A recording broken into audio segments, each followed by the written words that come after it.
Cocaine. It's a hell of a drug, but it sure does explain a lot about the Atheist Gamer.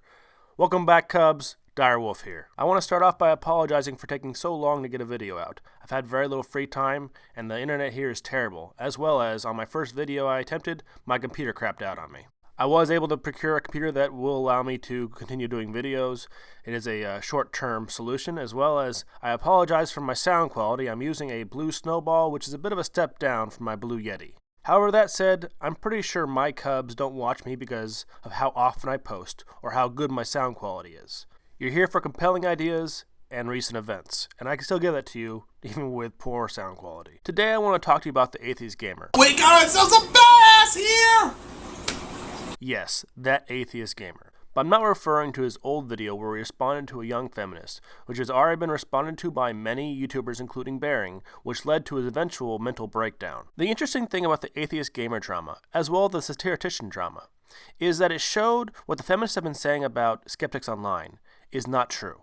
The continuing and persistent narrative of online feminists such as Steve Shives and Chrissy Winters has been that online skeptics don't care about engaging in thoughtful discussion or reasoned logical arguments, but instead just want to make wrecking and ponage videos for the purpose of making their targets seem like fools for the purpose of making money. They routinely use the example that online skeptics are willing to even bully young kids, but in this case, Bearing and most of the skeptic community were actually coming to the defense of a young female feminist. They did this because the Atheist Gamer actually was bullying this girl. The feminists like to ignore this because it goes against their narrative, because it shows that online skeptics are actually willing to police themselves and make sure that they're giving logical reasoned arguments, and they know the feminists are unwilling to do that. The online skeptics are willing to call out members of their group that are wrong, but as the ranting feminist said, that the feminists are not willing to do that. But that's all old news. But the story didn't end there. The Atheist Gamer has gone on to make more videos, and it looks like he's tried to move on from his mistake. He's no longer talking about the old drama, and he's gone on to make new subjects and new videos, and it looks like he's trying, maybe in vain, to use a little more reasoning in his videos. And though I don't watch his content regularly, I'm willing to forgive someone who apologizes for mistakes they've made. But he didn't really apologize, and for this most recent video, he also hasn't changed his ways. For this video, he's responding to a YouTuber named Playful Ghost. She's a very young girl who's already been indoctrinated with the finer points of feminism. She's not a bad person, and she's not retarded. She's only acting out what she's been taught, and she's been taught that sex is not a binary. So she's made a video talking about how there is multiple sexes and multiple genders. She's not being hateful, and she's not being divisive, so the proper way to respond to this video is to give her a strong, reasoned counter-argument to her claims, and then give her some solid evidence so she can reevaluate her opinion. That is not what the Atheist Gamer did. You're going to educate people about gender while you are hyper as hell.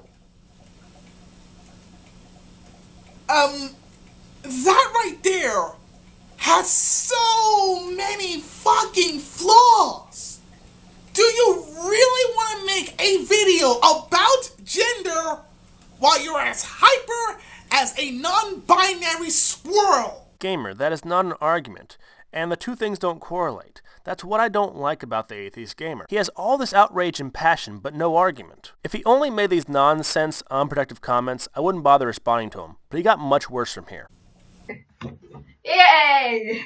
So National Geographic has come out with an issue called The Gender Revolution, about non-binary people and trans people.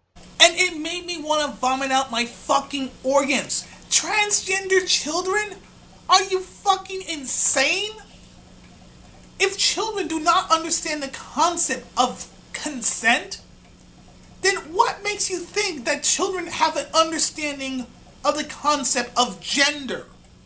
They're going to say that intersex is a sex, which is absolutely bullshit. A birth defect. Birth defects are not genders. They are not extra sexist. Yes, it is true that one person can be born with 3 X's or 3 Y's or only 1 X or only 1 Y. But guess what? They're still male and female. It's just that they're gonna have a much harder time coexisting with other people because they have a mental handicap. In other words, mental handicaps are not sex Yes, gamer. Yes, say more things like that. That was a reasonable argument. When I heard you say this, and a couple of the other comments in the first half of your video, I had hoped that you actually had turned around and were going to make good videos.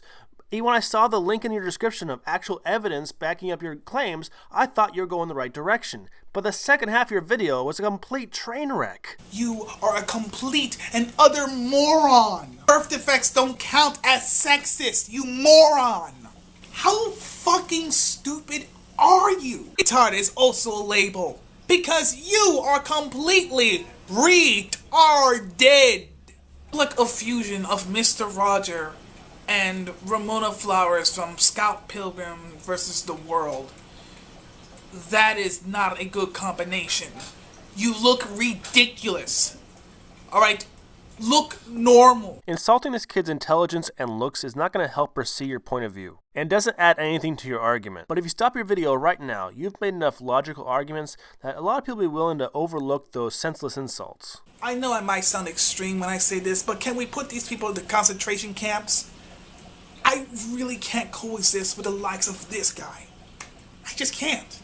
Gamer, you have to know it's not socially acceptable to joke about putting people you disagree with in concentration camps. I'm giving you the benefit of the doubt and assuming you're just joking when you said that. But for a young kid, that could sound very close to a threat and be kind of scary for a 14-year-old. Feminists even freak out when you tell them you're not going to rape them. How do you think they're going to respond when you say that you want to put them in concentration camps? Especially in Ireland, we will hopefully see more non-binary visibility. Well, hate to break it to you, but that's probably never going to happen. Especially with Donald Trump as president. Yeah, you guys are fucked. Imagine what this kid's already hearing about how terrible Trump is and how he's going to round up all the illegals, all the Muslims, and take away all the women's rights. Why would you want to say something so creepy and so negative that would reinforce the lies she's already hearing? I think more people would want to eradicate you than to actually be, accepting of you. Great job, Gamer. You just told this kid that the majority of people around her want her eradicated or killed. What the hell is wrong with you? She doesn't know you're full of shit. She might actually believe you. Do you want her living in fear? There's really nothing more I can say about you. You are mentally handicapped. Seek help. Stop it. If you enjoyed this video, No, I don't like it at all. I find drowning a basket full of puppies more entertaining than this shit. I find mutilating a goat with my bare hands more entertaining with this. I find burning a fucking church down more entertaining than this shit. I am the Atheist Gamer, and keep gaming on. Gamer, that was a highly creepy and inappropriate video. I'm not gonna lie, it was a little bit better than the last time you attacked a young girl. You at least had more logic and reason mixed in. But here's an idea. How about you stop attacking young kids? How about instead of teaching them that people that disagree with them are mean, scary, and out to get them, we teach them that disagreement is not scary? How about we show them we're not hateful, we're not misogynistic, we're not Islamophobic? How about we show them why we believe what we believe? There's a place and time to be rude and to be aggressive with people who are rude and aggressive to you, but not with kids. Particularly kids who are not being rude and aggressive or who are only expressing and parroting what they've been taught. A young feminist, given the right information and the right reasoning, may one day leave that belief system. They might leave that dangerous ideology because they learn the truth. But if you treat them the way you've treated them, you are guaranteeing that they're going to be afraid of men, they're going to be afraid of opposition, and they're going to be afraid of disagreement, and they're going to stay in their safe space of feminism. Gamer, I have two pieces of advice for you. First, try to model all of your videos in the future off the first half of this video, where you at least had some evidence and some logical arguments. And second, target adults, not kids. So when you fuck up and you make ad hominem and you make baseless insults that don't add to your argument, at least it won't be as bad. At least you won't be tearing down and scaring young kids. You'll just be attacking someone who's got a thicker skin. That's just my humble advice. You can take it or leave it. Direwolf, out.